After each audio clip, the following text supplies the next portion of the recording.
Hey guys, good to be with you today.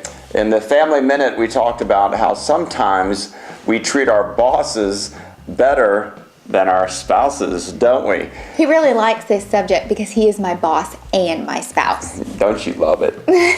Well, and sometimes we really do that. We give our bosses our best, and sometimes we give our spouse our leftovers. I mean, we treat our boss sometimes like prime rib and our spouse like chopped liver, right? So does that mean at work I'm very respectful and at home I treat you like hamburger?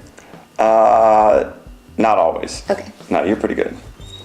So to help you catch a vision for this, my favorite movie is Pride and Prejudice, and I've watched it, my husband thinks, 80 million times. 90 billion times. No, well, you know, it's a motivation for ironing because I know the whole script, so I can iron while I do it.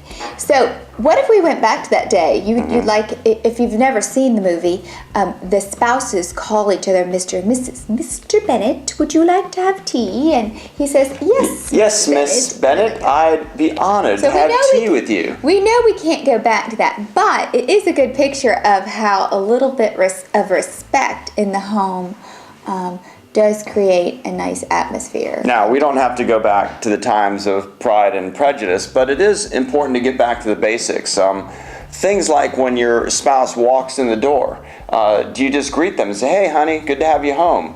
Or when you wake up in the morning, do you say, good morning? You know, it's easy to really get stuck in a rut and get stuck in a routine where you really don't get back to the basics and the fundamentals of just being kind and being nice to each other. It's really just common courtesy, and I'll tell you, my problem is this: I'll be like this.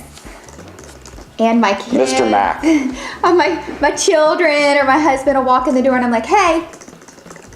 And they just go on upstairs and I miss She has a love affair with Mr. Mac. I do, Mr. Mac, and I'm having an affair with Mr. Mac. It should be Mr. Mark. Mr. Mark. So that's just my my kind of bad deal that I do. So just remember, hey, prime rib, chopped liver. I got prime rib right here.